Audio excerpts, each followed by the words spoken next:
जय जय श्री सीताराम, जय बालाजी महाराज। प्यारे भक्तों, आप सभी का हार्दिक स्वागत है हमारे YouTube चैनल हनुमान स्वामी पर। प्रिय भक्तों, हर देवी देवता किसी न किसी दिन बहुत ज्यादा प्रसन्न हो जाते हैं। उनमें से सबसे जल्दी प्रसन्न होने वाले हमारे प्रभु श्री बजरंगबली हैं। बजरंगबली को कलयुग का सबसे शक्तिशाली देवता माना जाता है। इन्हें प्रसन्न करने के लिए आप पूजा पाठ भी अवश्य करते होंगे। लेकिन भक्तों, आज हम आपको बजरंगबली का एक ऐसा चमत्कारी मंत्र सुनाने जा रहे हैं। अगर आप इस मंत्र को 21 बार भी अपने मोबाइल फोन पर सुन लेते हैं तो यकीन मानिए, पहले दिन से ही आपके घर में वह ऊर्जा समावेशित होगी जिसके प्रभाव से आपके घर में खूब ढेर सारा पैसा प्रकट हो जाएगा। प्रिय भक्तों, ऐसा सिर्फ और सिर्फ बजरंगबली की ही कृपा से संभव हो सकता है भक्तों, इसलिए इस वीडियो को पूरा देखकर जीवन का लाभ उठाएं। भक्तों, अगर आपको सच में गरीबी, संकट और बुरे समय से मुक्ति चाहिए तो इस मंत्र को 21 बार अवश्य श्रवण करें। प्यारे भक्तों, आपको बताते चलें कि यदि आपकी आर्थिक स्थिति ठीक नहीं है, आप अपने जीवन में परेशानियों का बहुत सामना कर रहे हैं और आपके जीवन में पैसों की तंगी बहुत ज्यादा है, जिससे आपके घर परिवार में बहुत ज्यादा क्लेश बना रहता है, तो आज बजरंगबली हनुमान पर पूर्ण विश्वास करके इस मंत्र का श्रवण जाप करें। आपकी इच्छा जरूर पूरी होगी। प्रिय भक्तों, तो आइए जानते हैं बजरंगबली महाराज का वह चमत्कारी मंत्र। उससे पहले निवेदन है कि चैनल को सब्सक्राइब जरूर करें और वीडियो को लाइक करके कमेंट में जय हनुमान अवश्य लिखें। ॐ भ्रां भ्रीं ॐ नमो भगवते महावीरवीराय सर्वदुःखनिवारणाय स्वाहा। ॐ भ्रां भ्रीं ॐ नमो भगवते महावीराय सर्वदुःखनिवारणाय स्वाहा। ॐ भ्रां भ्रीं ॐ नमो भगवते महावीराय सर्वदुःखनिवारणाय स्वाहा। ॐ भ्रां भ्रीं ॐ नमो भगवते महावीर वीराय सर्वदुःखनिवारणाय स्वाहा। ॐ भ्रां भ्रीं ॐ नमो भगवते महावीर वीराय सर्वदुःखनिवारणाय स्वाहा। ॐ भ्रां भ्रीं ॐ नमो भगवते महावीराय सर्वदुःखनिवारणाय स्वाहा। ॐ भ्रां भ्रीं ॐ नमो भगवते महावीराय सर्वदुःखनिवारणाय स्वाहा। ॐ भ्रां भ्रीं ॐ नमो भगवते महावीर वीराय सर्वदुःखनिवारणाय स्वाहा। ॐ भ्रां भ्रीं ॐ नमो भगवते महावीर वीराय सर्वदुःखनिवारणाय स्वाहा। ॐ भ्रां भ्रीं ॐ नमो भगवते महावीराय सर्वदुःखनिवारणाय स्वाहा। ॐ भ्रां भ्रीं ॐ नमो भगवते महावीराय सर्वदुःखनिवारणाय स्वाहा। ॐ भ्रां भ्रीं ॐ नमो भगवते महावीर वीराय सर्वदुःखनिवारणाय स्वाहा ॐ भ्रां भ्रीं ॐ नमो भगवते महावीरवीराय सर्वदुःखनिवारणाय स्वाहा ॐ भ्रां भ्रीं ॐ नमो भगवते महावीराय सर्वदुःखनिवारणाय स्वाहा ॐ भ्रां भ्रीं ॐ नमो भगवते महावीराय सर्वदुःखनिवारणाय स्वाहा ॐ भ्रां भ्रीं ॐ नमो भगवते महावीराय सर्वदुःखनिवारणाय स्वाहा ॐ भ्रां भ्रीं ॐ नमो भगवते महावीराय सर्वदुःखनिवारणाय स्वाहा ॐ भ्रां भ्रीं ॐ नमो भगवते महावीराय सर्वदुःखनिवारणाय स्वाहा ॐ भ्रां भ्रीं ॐ नमो भगवते महावीराय सर्वदुःखनिवारणाय स्वाहा ॐ भ्रां भ्रीं ॐ नमो भगवते महावीराय सर्वदुःखनिवारणाय स्वाहा ॐ भ्रां भ्रीं ॐ नमो भगवते महावीराय सर्वदुःखनिवारणाय स्वाहा ॐ भ्रां भ्रीं ॐ नमो भगवते महावीराय सर्वदुःखनिवारणाय स्वाहा ॐ भ्रां भ्रीं ॐ नमो भगवते महावीराय सर्वदुःखनिवारणाय स्वाहा ॐ भ्रां भ्रीं ॐ नमो भगवते महावीराय सर्वदुःखनिवारणाय स्वाहा ॐ भ्रां भ्रीं ॐ नमो भगवते महावीराय सर्वदुःखनिवारणाय स्वाहा ॐ भ्रां भ्रीं ॐ नमो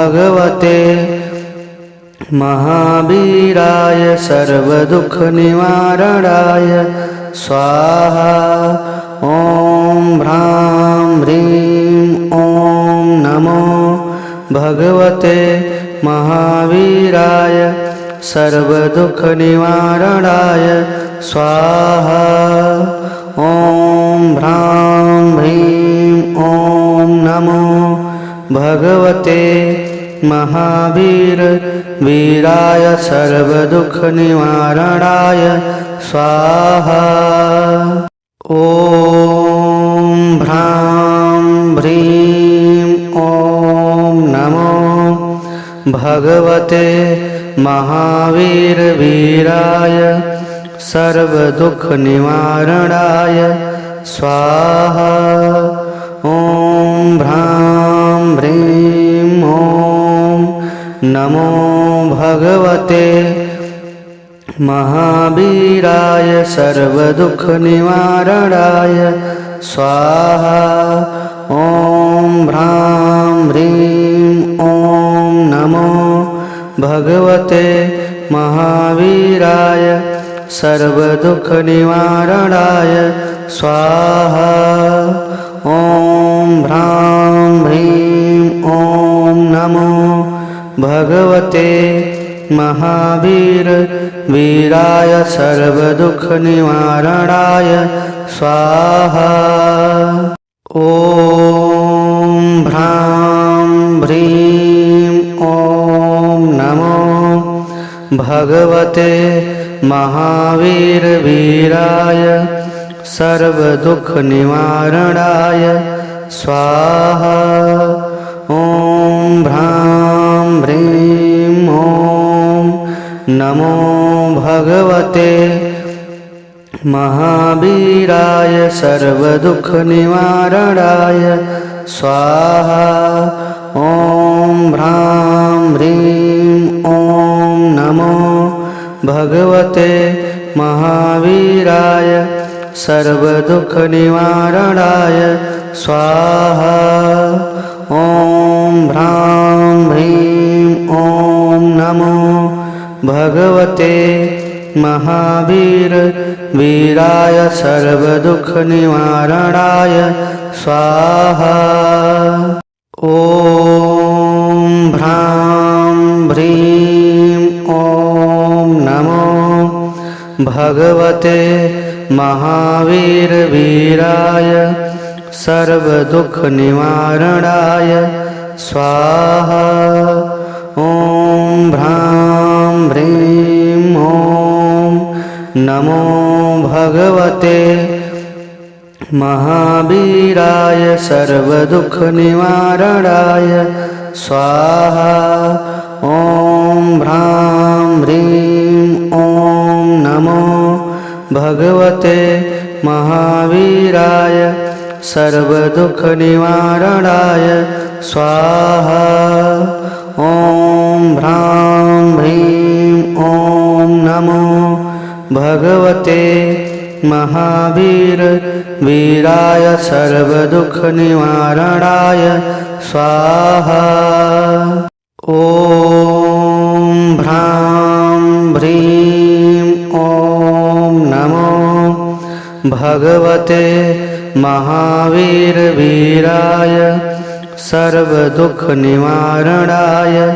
स्वाहा ॐ ह्रां ह्रीं ॐ नमो भगवते महावीराय सर्वदुःखनिवारणाय स्वाहा ॐ ह्रां ह्रीं ॐ नमो भगवते महावीराय सर्वदुःखनिवारणाय स्वाहा ॐ ह्रां ह्रीं ॐ नमो भगवते महावीराय सर्वदुःखनिवारणाय स्वाहा ॐ ह्रां ह्रीं ॐ नमो भगवते महावीराय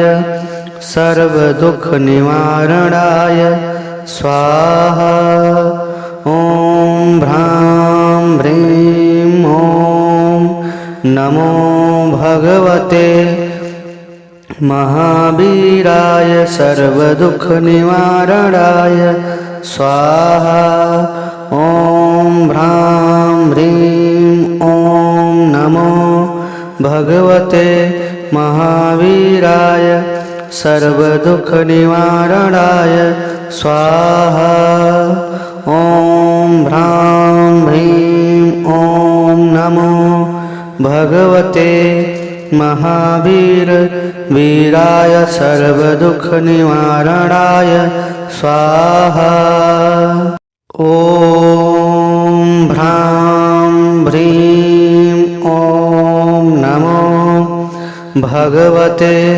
महावीराय सर्वदुःखनिवारणाय स्वाहा ॐ ह्रां ह्रीं ॐ नमो भगवते महावीराय सर्वदुःखनिवारणाय स्वाहा। ॐ ह्रां ह्रीं ॐ नमो भगवते महावीराय सर्वदुःखनिवारणाय स्वाहा। ॐ ह्रां ह्रीं ॐ नमो भगवते महावीराय सर्वदुःखनिवारणाय स्वाहा। ॐ ह्रां ह्रीं ॐ नमो भगवते महावीराय सर्वदुःखनिवारणाय स्वाहा। ॐ ह्रां ह्रीं ॐ नमो भगवते महावीराय सर्वदुःखनिवारणाय स्वाहा। ॐ ह्रां ह्रीं ॐ नमो भगवते महावीराय सर्वदुःखनिवारणाय स्वाहा। ॐ ह्रां ह्रीं ॐ नमो भगवते महावीराय सर्वदुःखनिवारणाय स्वाहा।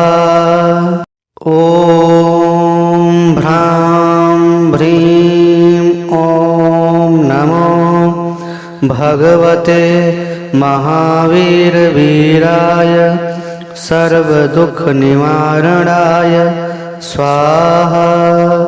ॐ ह्रां ह्रीं ॐ नमो भगवते महावीराय सर्वदुःखनिवारणाय स्वाहा।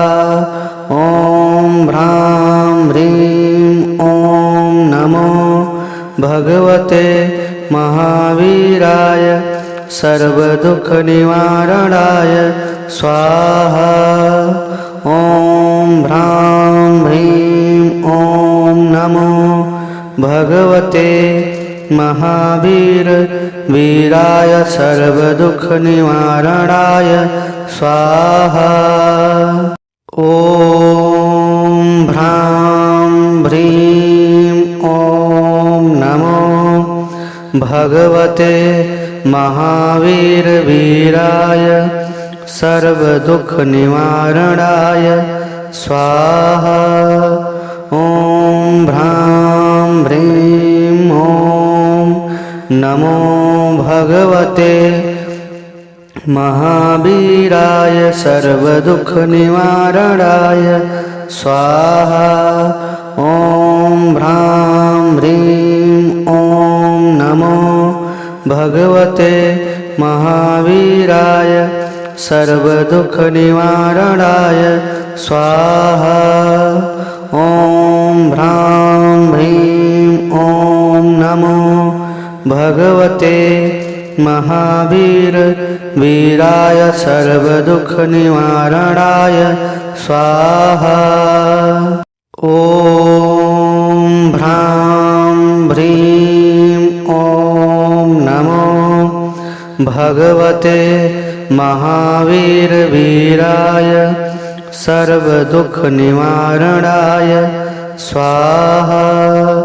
ॐ ह्रां ह्रीं ॐ नमो भगवते महावीराय सर्वदुःखनिवारणाय स्वाहा।